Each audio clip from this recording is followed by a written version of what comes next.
Hi there. My name is Dale McGee and my wife's name is Stephanie. In 2020, at the age of 53, Stephanie was diagnosed with posterior cortical atrophy, or PCA. Her current diagnosis is early onset Alzheimer's. The purpose of this video and others to follow is to share our journey and provide information on caregiving. I know that I am by no stretch of the imagination doing everything perfectly, but I want to encourage you on your journey, and where I can, point out things that I've done, the good, the bad, and the ugly, in hopes that you'll see what works for us and help you to figure out what works best in your situation. First and foremost, I give all the glory and honor to God for where we are today. I'll explain over time the realizations and changes He's made in our lives.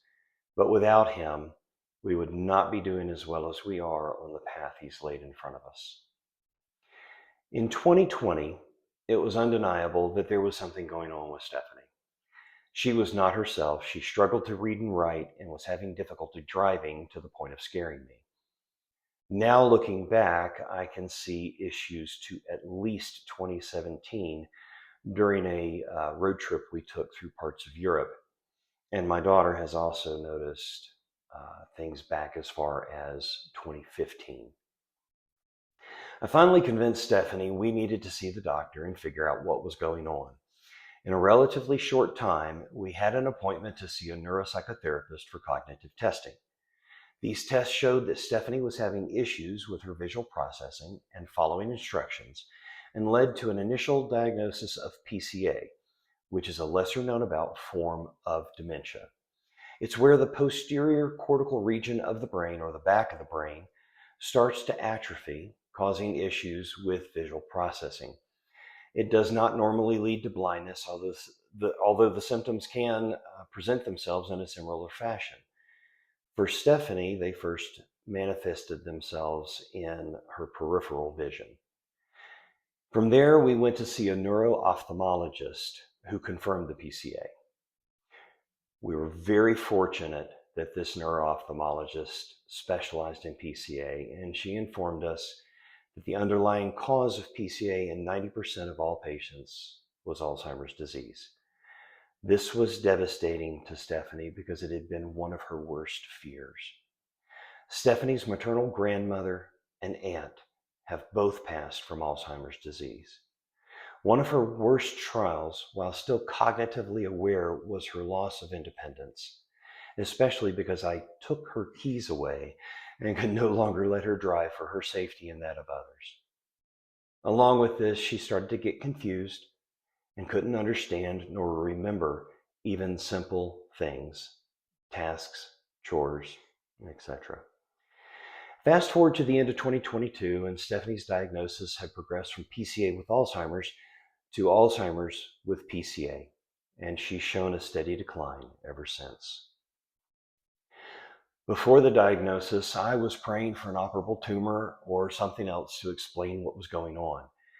I struggled to understand why the love of my life was deteriorating in front of my eyes. This was certainly not our plan. Ours was to grow old together, travel, and someday enjoy retirement. But this is the path God has us on. For the longest time, Stephanie wanted to keep her diagnosis as private as possible for as long as possible. However, it didn't take long before our closest friends and family noticed a dynamic shift in the Stephanie that they knew, and in our relationship, because I was helping her with simple tasks and that she was no longer driving. After diagnosis, we updated our wills and powers of attorney and ensured we had our medical durable powers of attorney for health care updated so there were no questions about her care and how I was to care for her. And less than 12 months later, I had to invoke it and was fully in charge of all her medical decisions. I'll close this video with a brief summary of our current condition, and I hope to explain some of these things in future videos. I retired in July 2022 to become Stephanie's full-time caregiver. I'm blessed with the help of my daughter, who is a nurse, my daughter-in-law, my in-laws, and 3 dear friends, both in state and out of state, that will drop everything to help me care for Stephanie, all of whom are nurses, some with hospice experience. In late 2023, we spent 15 days in the hospital because of Stephanie's aggressive behavior due to decline. We left the hospital on 4 drugs, mainly antipsychotics, and we had entered into hospice care and are still with them today. I cannot say enough about how great they are to us and how much they've helped. Stephanie is not bedridden, but also not independently mobile and cannot perform any of the activities of daily living on her own. As for her cognition, she is stage 7 on the Reisberg's Global Deterioration Scale. Again, I'll explain some of these things in greater detail over time and provide references for your use. But before I go, I'd like to make a recommendation for a book for caregivers. If you have not already read or listened to The 36-Hour Day, a family guide to caring for people who have Alzheimer's disease, it's the gold standard for information on what to expect and ways you can care for your loved ones and yourself. May God alone give you the strength of the Spirit and to aid you on your journey. I'll see you again soon.